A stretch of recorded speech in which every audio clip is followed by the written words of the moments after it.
I'm so happy that you're here. I just would love to get to know you, hear about your experience, share it with the community. I think it's super rad that you built the bikes that we're actually riding, and you obviously have your own podcast too, correct? I don't have my own. I plan to make one of my own very soon, Right but on. right now I just do like a weekly guest spot on a different motorcycle podcast. Awesome. That's so Yeah, cool. Tell me about that, thanks. but let me introduce you first. So, my guest today spent a decade building the bikes you ride, not selling them, not marketing them, building them. She is a mechanical engineer. She worked inside Harley-Davidson, new product development for 10 years. She designed the oil cooler on every Softail from 2018 onward, from the first sketch on paper to the part you see on the bike now. She rode unreleased motorcycles at a closed test facility in Arizona before the public knew they existed. In 2018, she walked into a high school in Milwaukee and started the Iron Angels.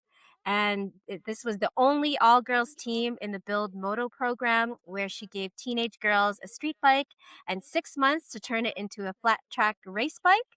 And some of those girls I hear were inspired to study engineering, which is so cool. hmm Nerissa races track. She raced ice in Wisconsin winters, and she rode the Mae Hong Son Loop in northern Thailand and said it made the tail of the dragon feel like a warm up.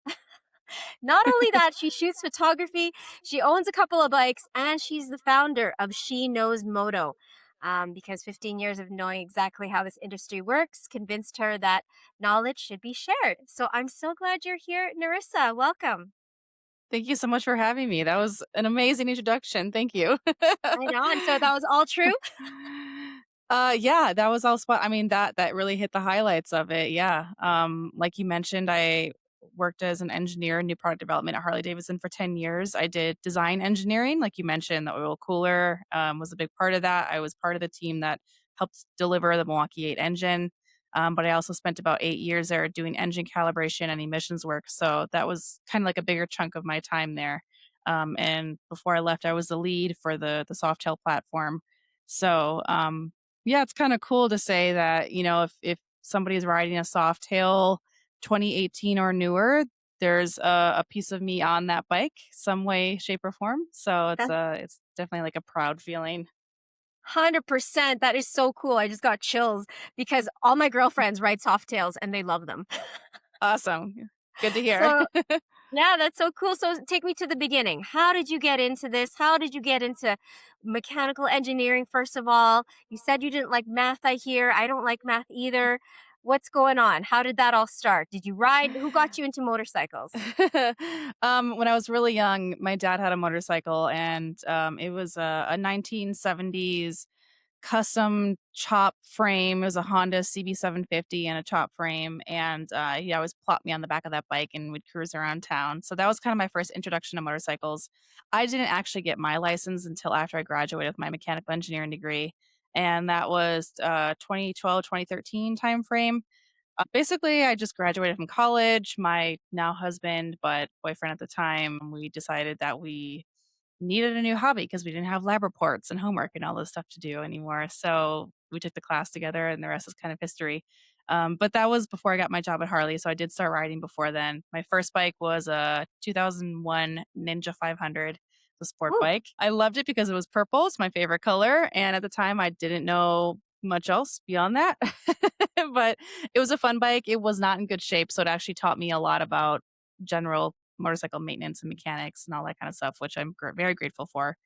awesome. Um, but yeah, my I when I decided to go to college, I pursued engineering initially because I have a very deep passion for race cars, primarily like IndyCar and Formula One, that kind of thing. And I thought for sure that I wanted to work in racing when I got older. And I did do a short stint with the professional race team right after college, and basically realized that trackside engineering was not what I thought it was. It's not what I wanted to do, and really discovered that my true passion was actually in engines.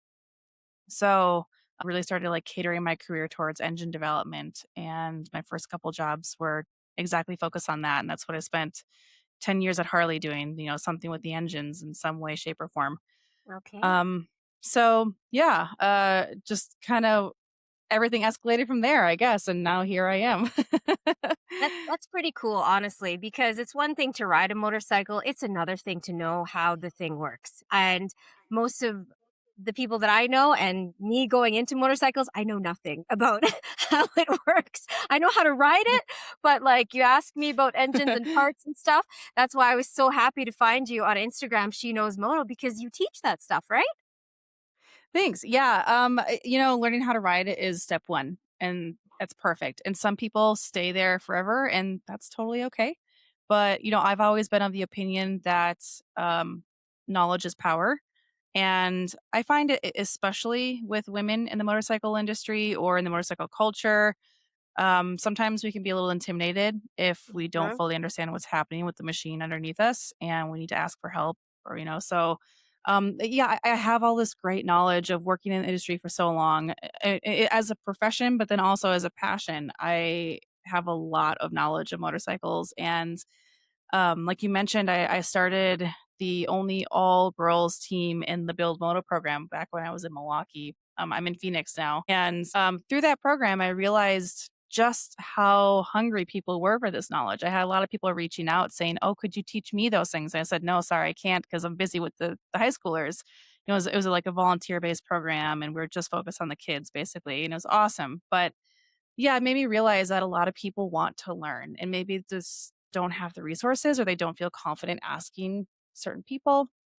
So so that was my goal with She Knows Moto, was just to provide a platform. And it's still in the early stages and I'm just getting it going. It's a lot of like bite-sized bits of knowledge right now, but eventually I do want to keep expanding it. I do want to keep getting into like deeper technical topics or even just like silly tips and tricks that I've learned over the years of riding myself. Yeah. Just really like having this energy of no question is a dumb question. Don't be afraid to ask. Everyone started somewhere. And even if you are a seasoned rider, maybe there's something that you're not an expert on, but you always wanted to learn more about. So I'm really trying to like cater to a lot of different audiences and just kind of provide that knowledge. That's awesome. I have lots of questions. Uh, the other day, my bike just stalled for no reason. I don't know where to look first, stuff like mm, that. I'd love to mm, know the basics, changing your own oil, just knowing the parts of a bike. Like yeah. those things, they're not common knowledge, for me anyways, and yeah, knowing that I could turn to a woman as well because I am intimidated. I don't wanna go to Harley and they're throwing out all these terms and I don't know what they're talking about, so it's good to know that, just like car mechanics too, as well, I feel. Unless you're in the Yes. industry, you really don't know about it. So is it unusual for a woman, pursuing engineering first? You said I think you were one of 6 women in a class of over 200 men? What was that like? Uh, it was a lot of things. I definitely stood out in my classes.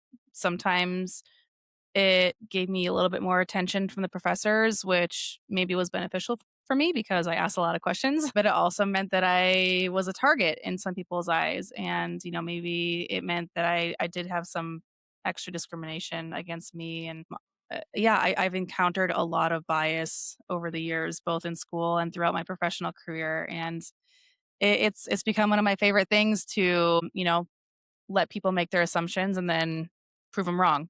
Yeah. So, um, it's unfortunate that we have to go through that, right? But, every one of us bit by bit doing our part just helps fuel the movement.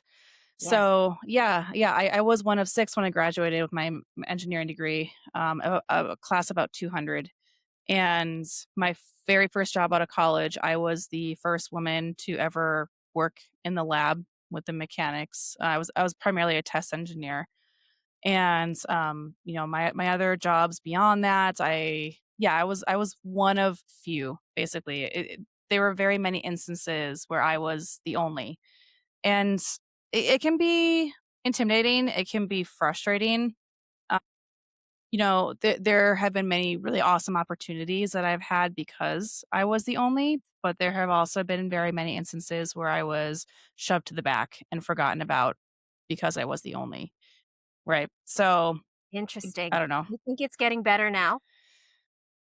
I think it's slowly getting better. Specifically, I guess like just in general, women in quote unquote male dominated fields, whether that be STEM, engineering, professional careers, or maybe it's passions like motorcycling or in a culture like that.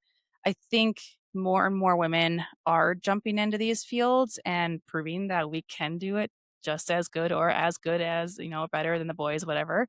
Um, but I think we're finding each other more. And, I think social media is a big part of that. Social media over the years, I've seen it. I started riding really like right when Instagram was kind of taking off. And at the time, I lived in a small city. I didn't know any other women that had motorcycles. But then all of a sudden, I saw people on Instagram that were like the next city over. And I'm like, "Hey, let's be friends," right? So, social media has become a really good tool for that over the years to help us all connect, and I do find that women especially, we thrive with community Yep. and support amongst each other, so, I do think it's getting better, it's not progressing maybe as quickly as most of us would like. I think women make up about 20% of the motorcycling world. So, which is a huge jump, I believe, than just a few years ago. So we're getting there. And yeah, women like you getting out there and showing that we could do it too. Like you're the reason, right? That other women believe that they can do it too. So have your students gone on to actually be engineers as well? A few of them have, yeah. So the Ooh, program was really great because it taught the students a lot of real world skills. It wasn't just about engineering. It wasn't just about being a mechanic on the motorcycle. It was also about marketing and financial management. We had to raise a certain amount of money from sponsors every season, and then ultimately we would compete against other teams and we had to maintain a social media account, all these things. So yeah, the girls that I've mentored over the years have gone off in many different directions. But one of them in particular, I saw just last week, she graduated with her master's degree in engineering. That was wow. awesome. We've had a few go off in engineering, a few in other completely different directions, a few who have gotten their motorcycle license. Went on, took the MSF class, and got their endorsement, and now it's a big part of their lives. So yeah, That it's must feel it's so really good. cool. It feels so good. Honestly, being part of that project is probably one of my proudest accomplishments, and I'm so lucky that I get to see these now women go out into the world and then make their own impact. I had some really fantastic mentors when I was young, and that Okay. was an opportunity for me to keep passing the torch. So that's important. You did, and you did do it. You are passing the torch, so that's pretty awesome. So you took the MSF course with your now husband. So what was that first day on the bike actually like? Do you remember? It You was know how the bike works? cold. Uh, Okay.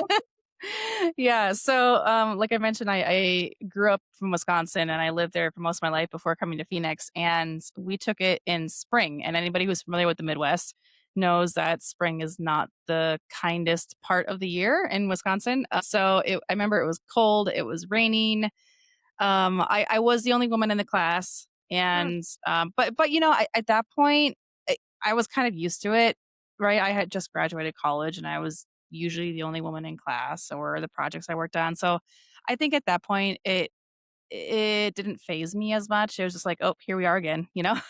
yeah.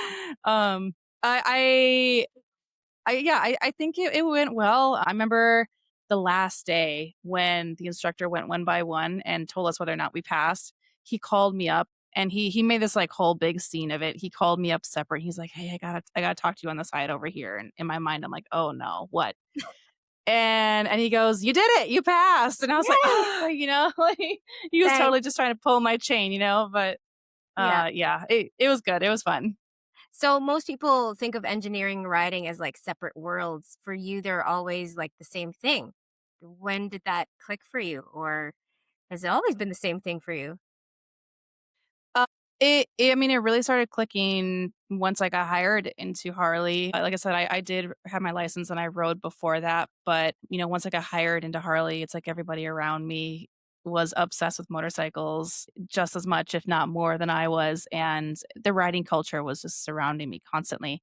So I just fell even deeper into it, and like I said, I had a couple different jobs while I was there, but my a big part of all my jobs was to ride the bikes during the development stages and analyze the things that I was designing or doing to the bikes and test them, go back and reevaluate whatever.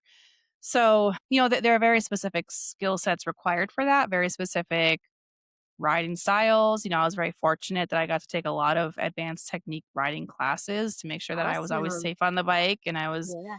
you know, doing what I needed to complete my job correctly. So I guess like over time, it just kind of all blended together. And I love it because now I feel so connected to these machines because I do have this knowledge and these skill sets. But sometimes it is a little frustrating now because it's, if I'm going on a ride just for fun, it's hard to shut off that part of my Yeah. brain. Yeah. And I'm like, wait, what was that noise? Or like that doesn't seem right, like so Yeah. What do you yeah. ride now? My daily is a 2020 lowrider S. Okay. Mhm. Not a Softail. Or is it? It Yeah. is a soft tail, It yeah. is a Softail, Um, yeah. Lowrider yep, S. yep. Okay. It's Cool. it's the soft it's a soft tail version of the lowrider S that was originally the Dyna.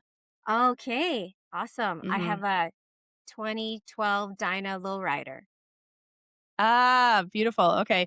Yeah, it's funny, I still get a lot of people who look at it and they say, "Oh, nice Dyna," and I'm like, it's a soft tail, actually," But it's Okay. okay, they don't know. Well, I don't know for the untrained eye. How would you know? So in 2018, there was a huge project that I actually got to be part of, which was really great, and it was the Softail platform refresh. So basically, that's when the Dyna stopped production. So anything 2018 or newer, you could basically assume it's a Softail. But Okay. just by looking at it, the frame is completely different. The engine is completely different. Yeah, there's a lot of telltales, like, if you were to see one side by side, I think you could probably easily pick out the differences. It's kind of a Okay. lot to describe, like, just verbally, but For yeah, sure. they're there.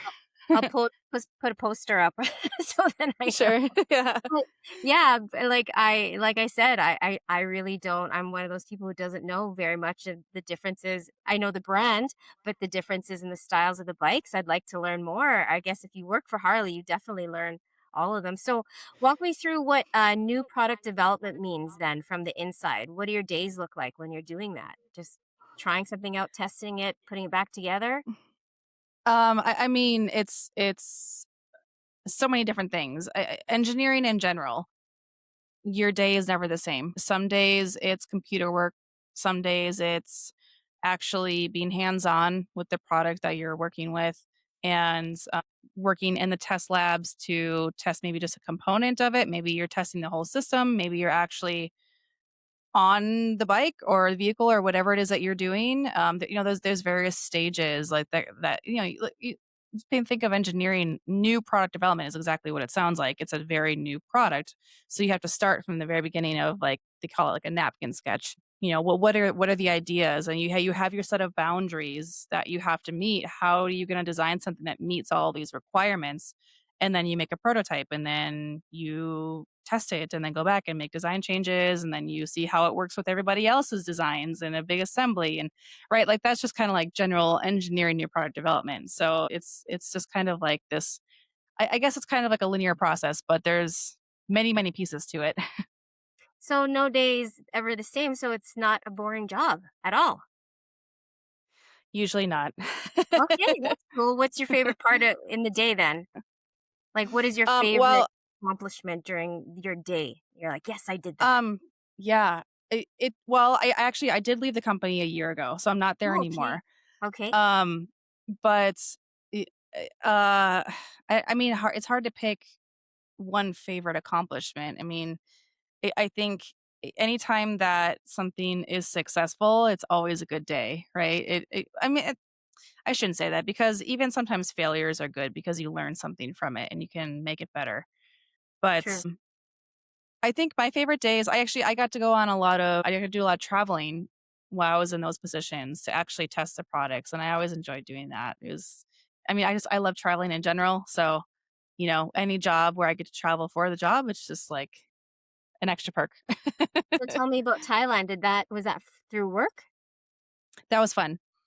That Okay. was to celebrate my 30th birthday, actually. So, Oh, yeah, my husband and I went and we did it was about a week-long tour. with a company called Thailand Moto Tours. It's like a guided tour. Basically, you show up, they've got the bikes, they know the route. You just kind of hop on and follow, and it was amazing. I would absolutely go back and experience it all again. I loved Thailand. The Mahong Song Loop is basically what we did. We did it, I think, over 7 or 8 days. So there was a lot of stopping and getting off and experiencing local The cultures, culture. local cities, the people, the food. So yeah, beautiful. And like you mentioned, I joked that it made Tail of the Dragon seem like a warm up. It really did. Tail of the Dragon has a lot of curves. It's fun, but there's also a lot of traffic, and it's over like that. The Mahong Song Loop took days to Wow. complete. It was that, but for days. And you're in these beautiful mountains and just the scenery. Like I felt like I was living in a postcard the whole time. Awesome. Was it mostly street or was it off road as well? The tour that I did was street. There is a lot of off-roading in Thailand and just like Southeast Asia in general, but the one that I did was on the street. Cool. What bikes did they have there for you? They were kind of like dual sport bikes. So the one that I was on, I think it was a Honda CRF 230L, if I remember correctly. Okay. Pretty tall? N I mean, I guess, it depends. For me, it was okay. I'm 5'7". I don't know what my inseam is right now, but I've got like a taller-ish inseam for women, I suppose. So it was okay Yes. for me. Yeah. No problem for you. That's awesome. Where else Yeah. have you traveled on your motorcycle or on a motorcycle? So outside of the US, did 2 weeks dirt biking through Croatia and Bosnia. That was just this past September I did that, was with a group of women. Amazing. You know, Awesome. Croatia wasn't always on my list because I just didn't know much about it, but I'm so glad I went and I would absolutely go back. It was an amazing, beautiful country. The people were wonderful. And that is another guided tour. There's a woman there who does motorcycle tours just through Croatia and Bosnia. So we got to follow her around. Bosnia, Croatia has the coastline, but Bosnia has the mountains and the rocks. And I loved the off roading in Bosnia. Oh my gosh, it was so cool. So that was awesome. I basically, every time I travel somewhere, especially out of country, I try to make it a point to ride a motorcycle, even if it's like for a Yeah. minute. So a couple years ago, my husband and I were in the Philippines and we rented bikes for a day just to go ride to the local hot springs. And they were like these tiny, I don't know, maybe 125cc, 3 speed. I don't even know, some Asian brand that I didn't know what it was, but that was super fun. I actually convinced a local guy to let me try driving his tuk tuk too. Ah, That was a wild ride. Where so- else?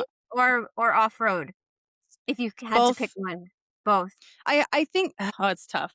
I really like riding street. I've ridden across a lot of the US on street with my Softail and other street bikes, but I prefer street because you can get further in a lesser amount of time.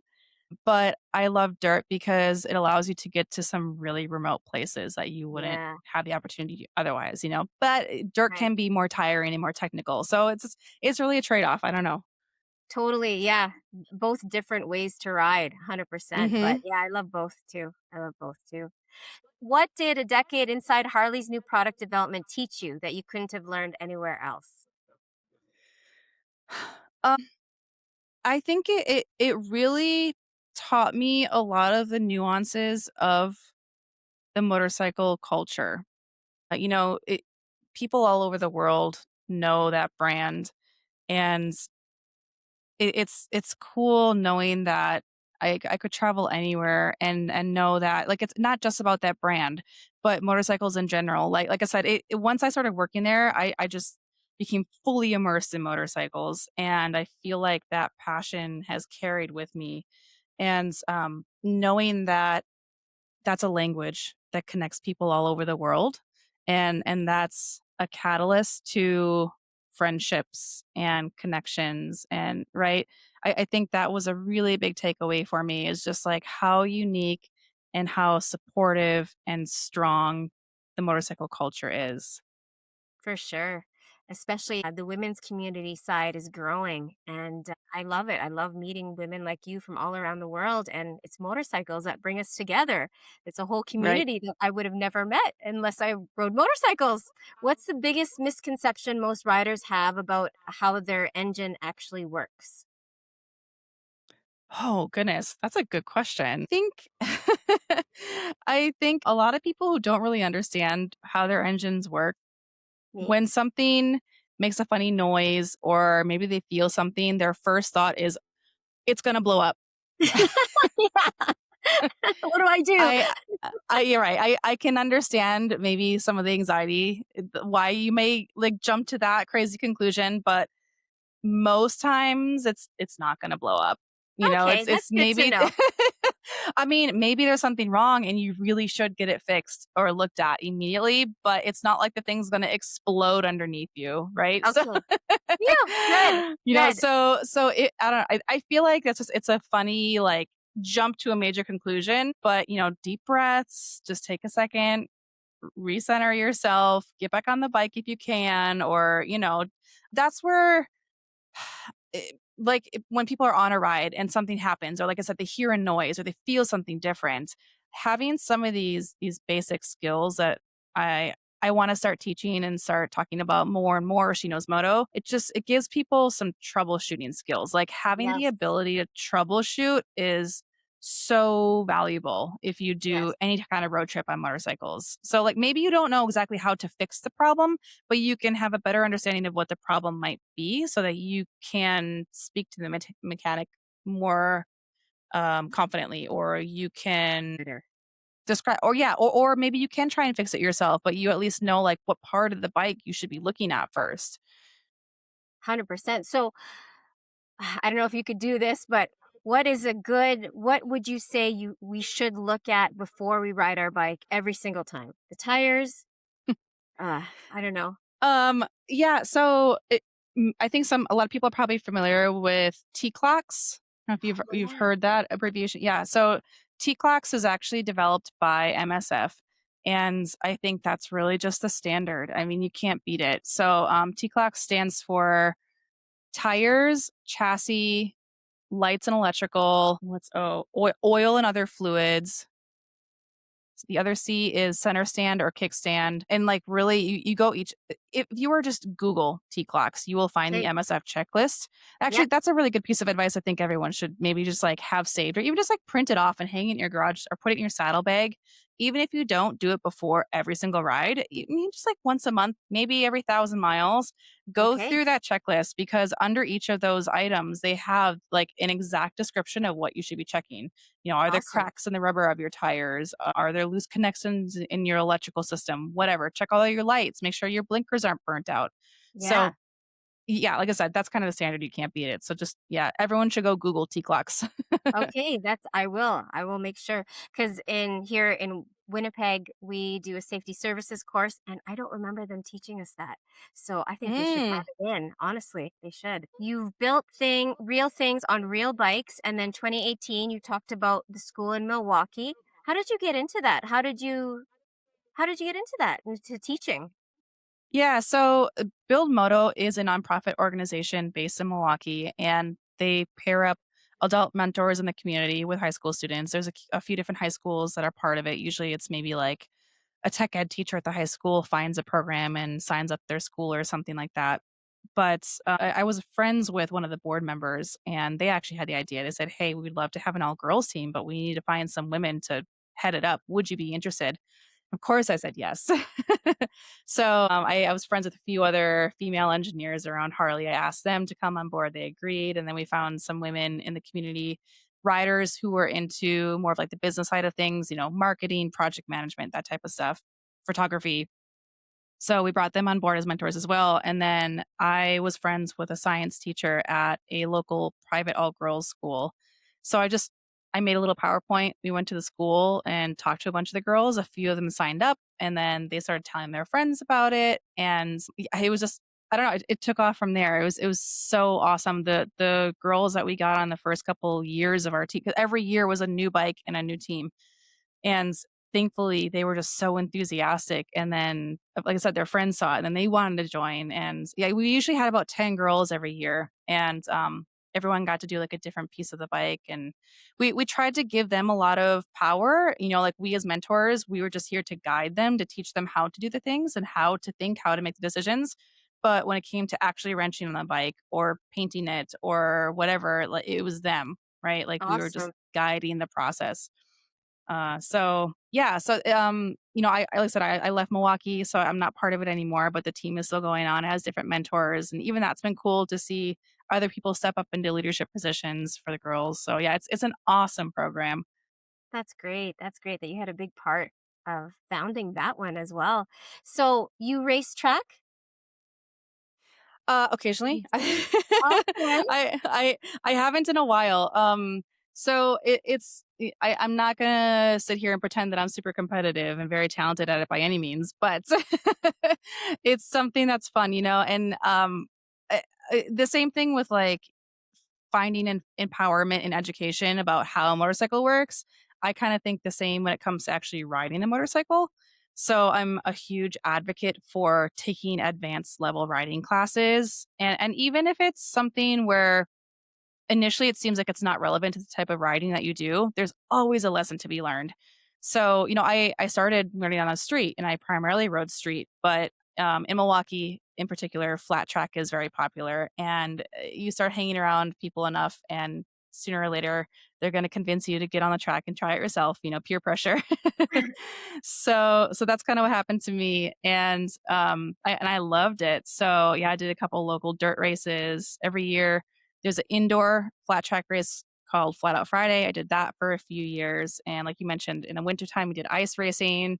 The ice racing was kind of similar to flat track style racing, but I took some classes on it. And like I said, even those classes, I learned skills on how to react to certain things the bike was doing or to control the bike in certain situations Yeah. that I can absolutely carry to the street. If I was in a bad rainstorm or if I hit debris on the street or something, I wasn't going to clench up and potentially crash. I knew how to stay calm and handle myself through my back tire sliding.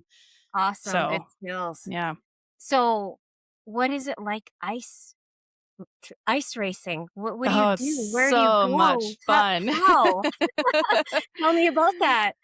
Yeah, it's kind of a unique thing. I wish more people could try it. Honestly, it is some of the most fun I've ever had on two wheels.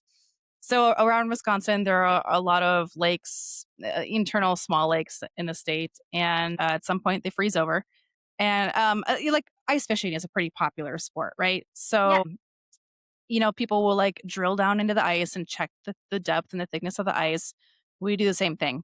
So it was usually like 3 to 4 inches was kind of the requirement. And there was always like a big group chat. Somebody that lived near a lake, they'd go plow it off. They'd plow off the snow. They'd go drill down, check it. And then they'd send out a message to say, hey guys, this lake is ready. Let's meet here on Sunday or whatever. But the ice bikes are primarily dirt bikes or like bikes that are set up for flat track racing. That was kind of the most popular style. But I had seen people bring out like their Sportsters and like all kinds of bikes, really. But the biggest difference is that the tires are studded, Cool. so they're actually metal screws that are screwed into the tires, and the screws are the things that are gripping into the ice. And it's funny because like on fresh glare ice, you think, oh, that's probably so slippery and so scary. But fresh glare ice is actually the stickiest because Wow. that gives you the most grip of the screws into the ice. And you don't want snow because the snow will like pack up in between all the knobbies and the tires, and then it might make the screws not grip as well. So yeah, it just it's so wild and it's hard to explain, but Circle or like from point A to point B? Is it like just speed? it's What is it it like? So there's primarily two types. There's primarily ovals, which is very similar to flat track, and then there's TTs. So it'll be a track that goes both left and right.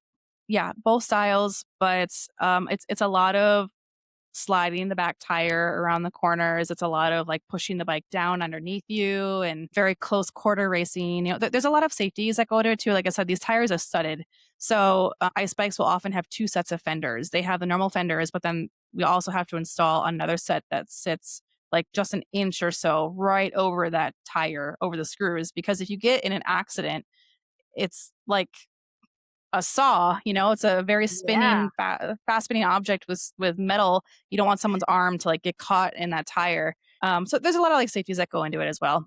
Yeah, it's so much fun because it's cold, right? Obviously, you're on ice, but you get pretty warm because you're like, wrestling the bike around and you stop and then it's an awesome community because people just like want to share it. So like when I first started doing it, I didn't have my own bike, but I would just show up at the lake and people would always bring extra bikes or they'd be like, "Here, go take mine out while I take a break." And it's just yeah, it's unique That's and fun.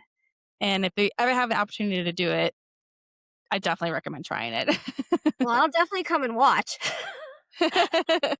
But try it maybe, who knows? How do you even move when you're, like, in so much snow gear and all your gear in Yeah, the well, winter? it's snow gear, but then, like, I would wear my dirt bike gear underneath my winter jacket and my snow Yeah. pants, right? So, like, I Wow. had my chest protector and my knee pads and my elbow pads and, of course, helmet and everything, but you're moving, so you kinda get warmed up, so you don't have to wear, like, that many layers, right? It's not too Yeah, for bad. sure. Must get cold there, though. That's pretty cool. Okay, Mm. so tell me more about your She Knows Moto. Who is it intended for? Where do you see it going? What's your ideal? How you would love She Knows Moto to be out there in the community globally as well? Globally, I would love for it to go global someday. So, yeah, it's this idea that I've had in the back of my head for a long time. Like I said, I was sort of sparked with the idea when I was doing the Iron Angels mentorship because I realized that a lot of people were interested in learning. And I didn't really have a good way to help spread the knowledge that I had. And even, I recognize that I'm not an expert in everything motorcycles. Like I know a lot about suspension, but I'm not a suspension expert. But I know enough people who do and I can help point people in the right direction. So even that I think is an important skill to kind of bring to the people who are interested. Um, so right now I'm primarily just doing short form videos on the major social platforms, Instagram, TikTok, Facebook, etc. My goal is to start doing more long form videos, move it over to YouTube so that I can get more in depth with some of the topics I'm talking about. I would love to start doing more in-person events. I do a few around Phoenix. I'm trying to build up the community for women around Phoenix, especially trying to host something once a month for women riders to get together and connect. I'm also just trying to do like in-person general education topics for anybody. So, me being a woman, I think I attract more woman-dominated audience, which I love, but that's not just my target. My target is really just anybody who wants to learn. It Hmm. doesn't matter where you're at in your riding journey or what your skill level is. Maybe there's something specific that you wanna learn, but you don't have the resource to ask. So, my goal is to just be ultra inclusive, really. So it's kind of like anyone who's interested or maybe somebody who doesn't even have a motorcycle yet or doesn't have their license, but is, like, kinda curious about it. Yeah. So yeah, so like I said, that's my goal is like more in-person stuff. I would love to maybe do, workshops at dealerships or shops. I would love to go to more events and set up. I love teaching people like how to pick up their motorcycle if they've dropped it. It's a skill that I think everybody should have, and it's an easy skill to learn.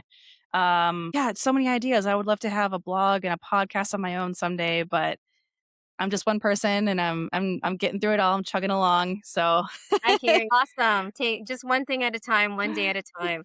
Well, that's super cool. I love hearing about it. I think I'll share your YouTube and all your links, and maybe you'll have your own school one day. Maybe a She Knows Moto schooling or certification program. You never know. you never know. Yeah, even just the basics. That would be awesome. Okay, Yeah, is thank there you. anything else you'd like to add? Hmm.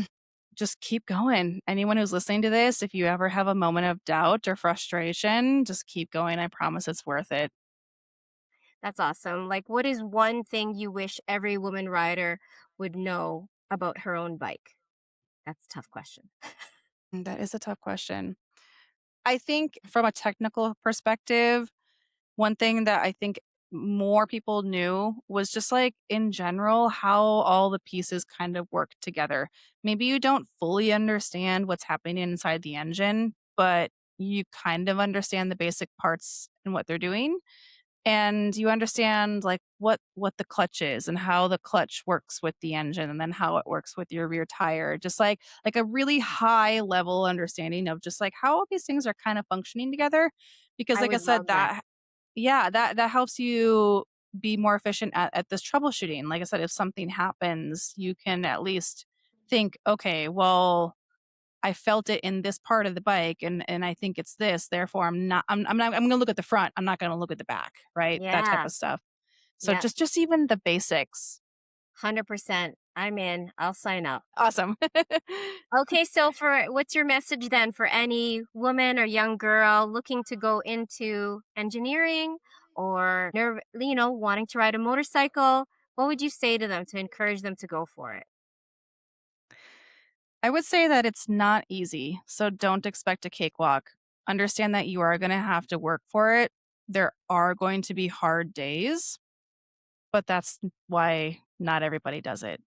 So you have to get through those hard days. You have to get through the frustrations. You have to get through the imposter syndrome feeling. And you have to find that inner confidence and that inner drive. And really, if you want to do these things, you have to understand your why. I think that's a big thing too, is not doing it for anybody else, doing it for you. What is the reason you want to push and do these things and achieve these things for yourself? Because once you do, and you will, if you really want to, and you can push through those hard moments, it's going to be so worth it. And you're going to feel so proud of yourself and you're going to feel so strong and so accomplished. And then you can spread your knowledge to other people, like I get to do and feel even better about supporting the community and being part of the community. So, yeah, it's not easy, but I think that makes it more worth it. So, That's keep a great going. message. Yep. Great message. Great way to end. That was really good. So thank you so much for your time today. I can't wait to see all your videos and learn more about my bike and troubleshooting as well. And I'll follow you on all your socials. And I hope we get to meet together and ride one day. What's That would next be for you? awesome. What's Uh, in a happening in a summer? couple weeks this summer, so the weekend of June 20th, I will actually be in Los Angeles. There's a women's motorcycle show there called Ride to the Warehouse, and I'm going to be in that show. I'll have my bike on display, and there's going to be a photo of me, and it's a really cool event. There's kind of like an art, almost like an art gallery of all these amazing women in motorcycling. So that's in LA. That's next, and beyond that, I'm not really sure yet. I'm kind of just like leaving the door open for opportunities and seeing I what comes my way. That's awesome. I hear that riding in Arizona is awesome. Like, hmm lots of great riding out there. Yes, yes. Not so much in the summertime. It's pretty Okay. hot here. That's a real thing. You can we can technically ride all year round, but you have to be very smart about it in the summertime. But yeah, I mean, I see mountains every day and I love that. It's so different from my life in the Midwest. So the riding through the mountains and we have a lot of elevation changes of course because of the mountains. So yes, it's hot in Phoenix, but it's not so hot 2 hours north of us. And there's Cool. just really a lot of unique things here. So yeah, everyone should come ride through Arizona at least one point in their life. Is there a certain national park that you recommend? Like, if I were to go there and ride for the first time, Mm, where would you tell me to go? man, there's so many. So a really popular road for motorcyclists is 89A. I Okay. think if you had to choose one road, give yourself a couple days, maybe 2, 3 days, and ride 89A. That's going to take you up a little bit in elevation. It's this really twisty, super scenic road that goes through some old, like, ghost mining towns and it also goes through Sedona, which people are very familiar with Sedona. Amazing red rocks around there. Just the scenery is unbeatable. And then it ends in Flagstaff, which is a pretty high city. So it's nice and cool. And they actually have like pine trees and it snows in the wintertime there. People don't realize that we have ski hills in Arizona, but we actually do. Wow, So I didn't know that. yeah. hmm Cool. It's pretty diverse here. Yeah. So 89A is a really great road. If you could only pick one, you could hit a lot of different things. Awesome. Thanks for sharing that. Okay, awesome. Thank you, Nerissa. I loved Thank you having so you. You're much. excellent storyteller, and I look forward to more videos from you and learning about my bike. And thanks for encouraging a lot of women to get into engineering too. I think that's seeing that you're able to do it and be successful with it. You've already inspired a lot of women. So yeah, keep it up. Thank you. I appreciate that. This was super fun. Thanks for having me.